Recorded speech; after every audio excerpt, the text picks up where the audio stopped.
Hi Gemini, this is Jav. Welcome po sa ating channel. By the way, Gemini, this is your first half of the month of October 2025. From October 1 to 15, 2025. Gamitin ang reading na ito bilang gabay lamang. Kung naka-resonate kayo, comment down. Tandaan, Gemini, ito ay channel reading po. Kunin nyo lang po kung anong naka-resonate sa'yo. Ito ay para sa'yo, Gemini, ngayong October 1 to 15, 2025.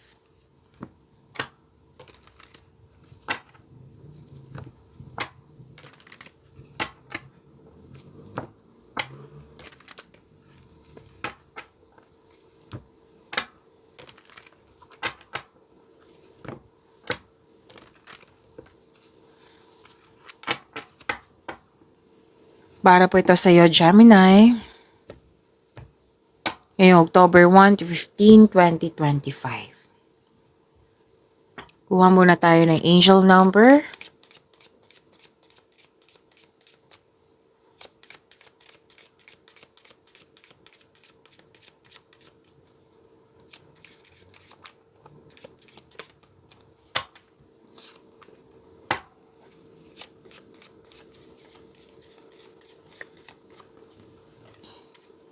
Oh, ganda. Angel number 3838, Divine Protection. Your angels are protecting you. Have faith in your journey. You are divinely guided. Ang ganda naman. Claim niyo po. Angel number 3535, Cultivate Gratitude. Cultivate gratitude daily and your future will be filled with even more blessings. So more blessings to come, Gemini. Ang ganda. Claim niyo po.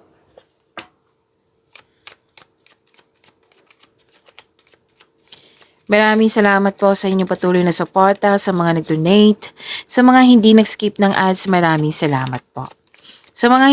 Sa mga hindi pa nag-subscribe, subscribe na po kayo at click bell notification para malaman nyo na may bago tayong video. Para sa mga gustong magpa-reading, comment po kayo ng personal reading. Again, comment kayo ng personal reading and check my reply sa comment section.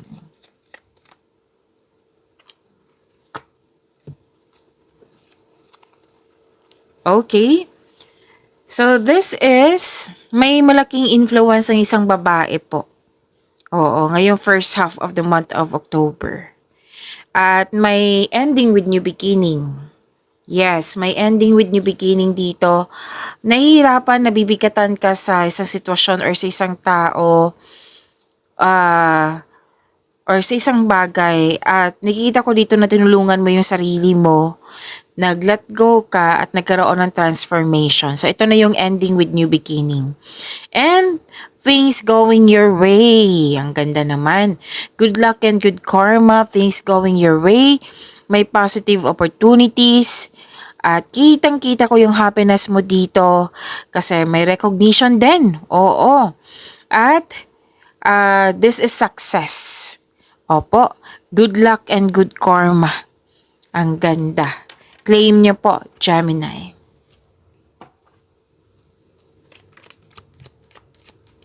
This is about your energy.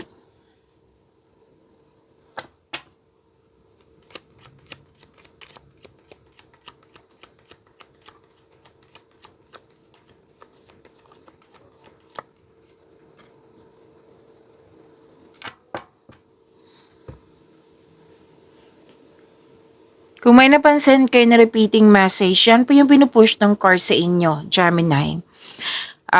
Like for example, nanood kayo sa inyong monthly Gabay Tarot reading, weekly Gabay Tarot reading, daily Gabay Tarot reading, at dito din sa first half of the month of October. At may napansin kayo na repeating message. Yan po yung pinupush ng card sa inyo na kailangan nyo bigyan ng atensyon, solusyon at aksyon kung maaari po. So na yung energy ni Gemini. Saglit lang po, lights on ko lang muna kasi medyo madilim. Yan. Gemini, mas lumawak yung ambisyon mo sa buhay. Sobrang busy mo, Gemini, oh. Full of creativity. Yan.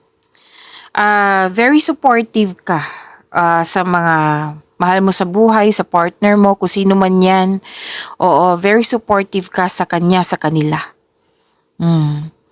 Very passionate ka din sa gusto mo sa buhay, binibigyan mo ng time and effort yung passion mo.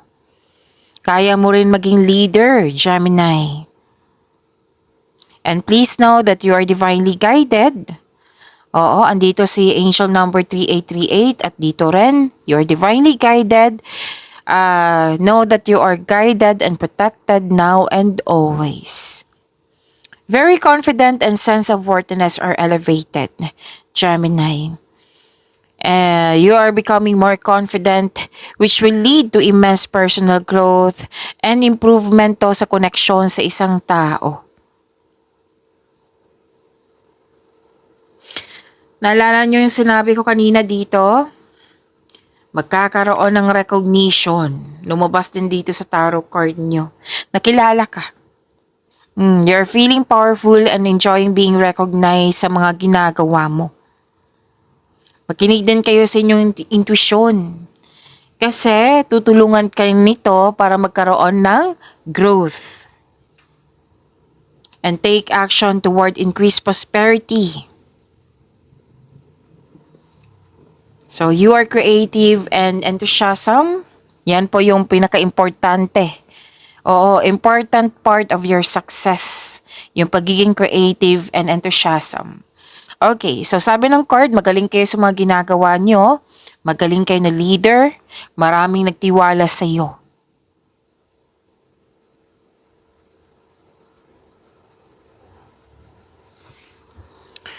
Nakikita ko rin dito na nagkaroon po ng pagpasya. Nag-i-honest kayo sa inyong sarili. Matalino kayo, matapat, diretsang magsalita. Seryoso din. Respetadong tao, nagsaset ka ng boundaries.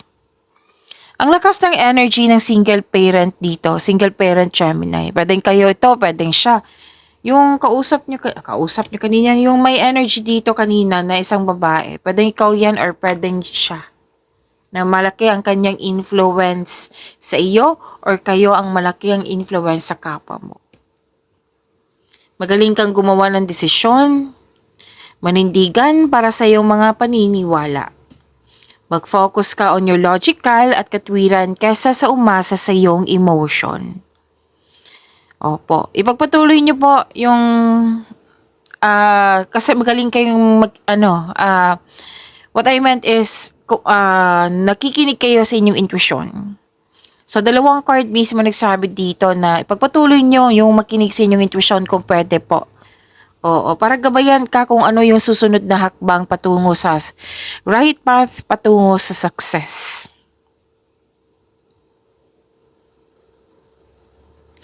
Okay, kung sa gawain po ito, kasi 'di ba, nakagawa ka ng desisyon.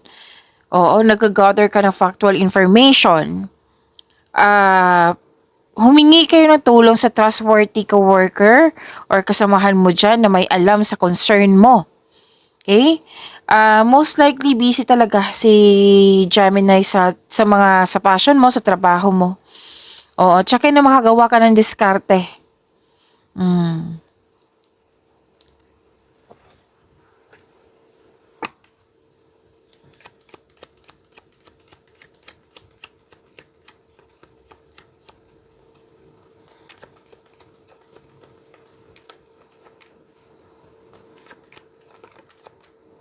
Dalawa agad.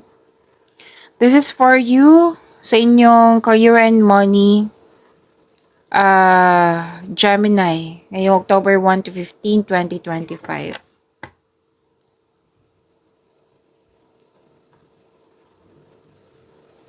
Wow, puro pera nakikita ko dito. Resulta sa inyong sipag at tiyaga. Yung pagiging productive nyo sa araw-araw.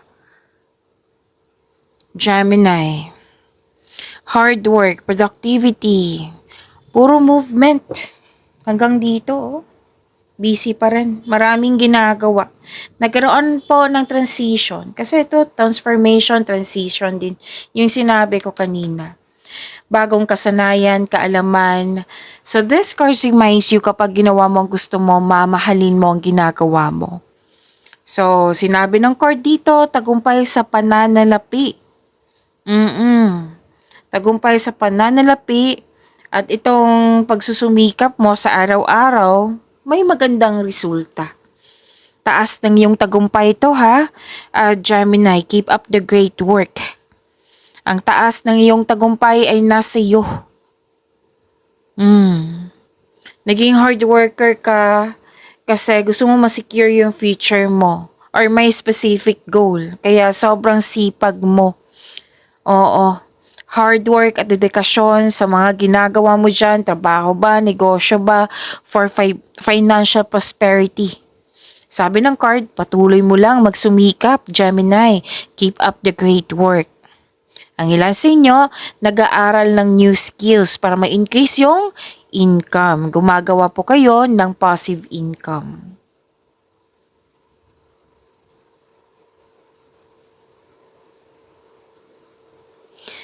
So kung ano yung pinapractice nyo ngayon, nag-study kayo, it will lead you to abundance po. Basta mag-set lang kayo ng clear intention at magtiwala din na magagawa mo. Okay?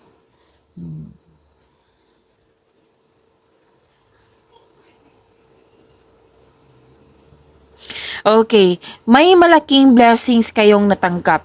This is connected to your angel number 3535. O, yung cultivate gratitude daily and your future will be filled with even more blessings. Ito, may natanggap kayong blessings at naging generous kayo sa kapwa nyo. You have abundant in life, Gemini. Opo. Suporta sa inyong boss, mentor, or life coach. It will help move your career forward. Andito na naman yung mensahe na ikatatlong card na ito na marunong kayo makinig sa inyong intuition. Gumagawa kayo ng wise choices. And yung grupo ng tao ay very supportive talaga sa iyo.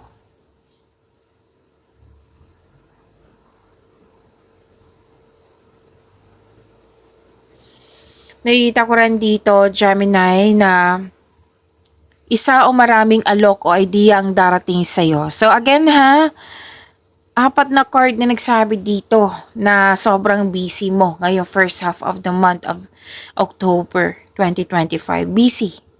Kasi isa o maraming alok o idea ang darating sa'yo. May parating na exciting new opportunities. So, financial stability, nagkaroon ng abundance sa kaperahan nyo po. Wow. So, claim nyo po. May mabilisang desisyon din. Darating na din yung inaantay mong mensahe. May parating na blessings na magbibigay saya sa iyo. Ilang beses na lumabas yung blessings dito ha? Ang ganda. Maaari din na may lakad kayo, importanteng lakad kayo, or may bago kayong kasamahan or bagong kaibigan, or bagong tao na darating sa iyong buhay.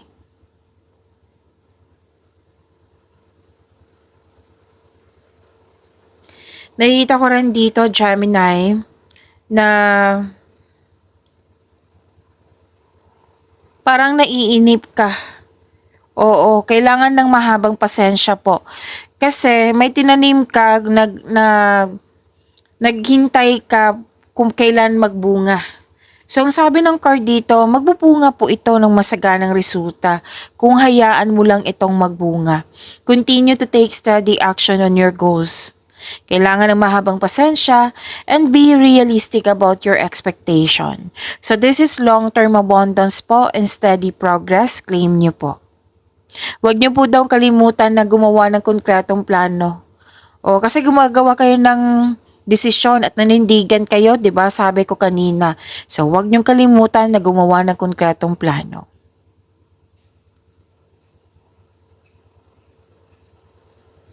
Puro pera talaga nakikita ko dito, Gemini. Wow. At advice ng card nyo dito na tamang pag-manage ukol sa pinansyal at budget para mas lumago pa ang iyong kaperahan. So this is i-balance mo. Okay? Balance din kasi sobrang busy mo nga from here to here. Balance your time din. Hindi lang balance sa pag-manage sa financial, kundi balance your time.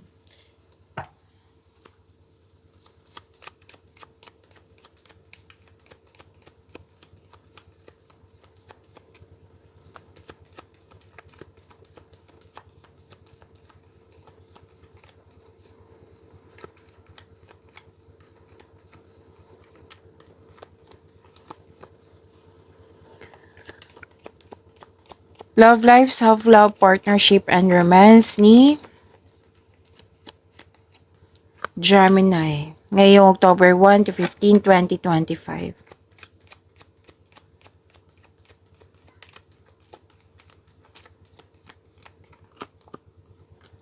Wow. Nakikita ko dito yung ipon mo, oh. May mga natanggap ka din na pera. Wow. Alam mo ba, Gemini, nakikita ko dito pag may natanggap kayong blessings, sinishare mo talaga sa kapwa mo. Yung mas happy ka talaga na mag-share ng blessing sa kapwa mo. Kaya wag kang magtaka na babalik yan sa'yo. Oo. Kasi 'di ba, blessings is meant for you and to share sa mga kapwa mo. Tapos babalik yan sa'yo, Gemini. Oo. From here, to here. Andito din. Kasi nga, generous kayo. Hindi kayo madamot.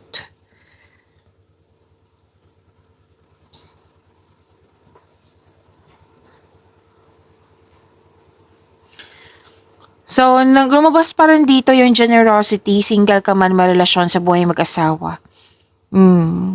Kayo po ay hindi madamot. Gusto mo talagang magbigay ng regalo, tulong, kasi dyan ka masaya. Oo. At yun po ha, makaka-receive kayo ng malaking pera. Kitang-kita ko dito. And pwedeng iniipon mo, ipon talaga tong perang to. Okay? Iniipon mo. So, this is good for your future, for your specific goal.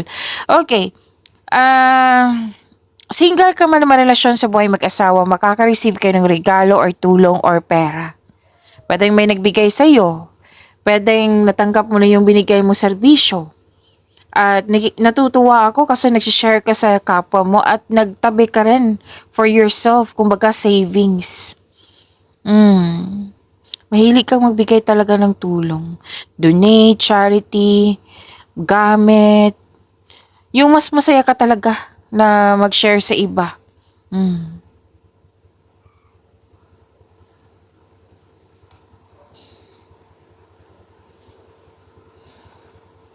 You're saving money for the futures. May specific goal kasi. Oo. So, ang ganda.